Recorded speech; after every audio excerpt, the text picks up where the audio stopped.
This is The Scoop for Tuesday. I'm Josh Holton with the WMNF News headlines. St. Petersburg announced almost $160 million of federal funds are coming to the city for disaster recovery. WMNF's Chris Young says the money will be put towards aiding the impact of hurricanes. The initiative, called Sunrise St. Pete, will come from a grant from the U.S. Department of Housing and Urban Development. It's aid for recovery, housing, and infrastructure damaged by Hurricane Helene.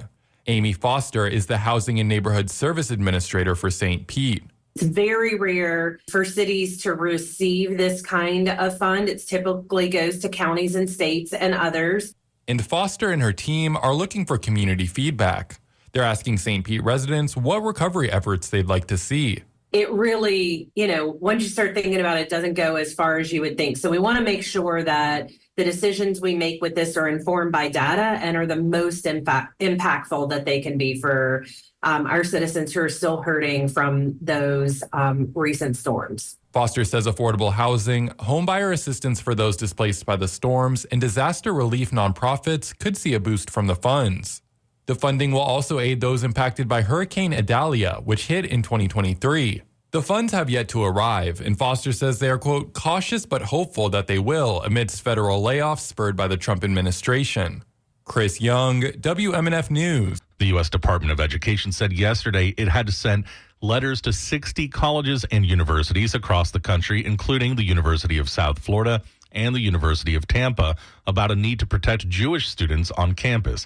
Title VI of the Civil Rights Act bars schools that receive federal money from discriminating on the basis of race, color, or national origin.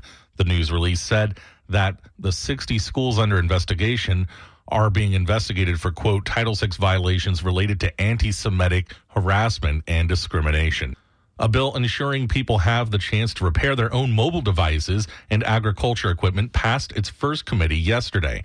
Under the bill, manufacturers will be required to make schematics, parts, and tools available for consumers and third-party repair shops. Tavares Republican Senator Keith Trudeau says the bill will promote competition and reduce electronic waste.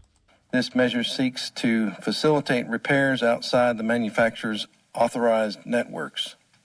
Also, the manufacturers are prohibited from mandating that authorized repair providers purchase diagnostic service and repair information in proprietary format.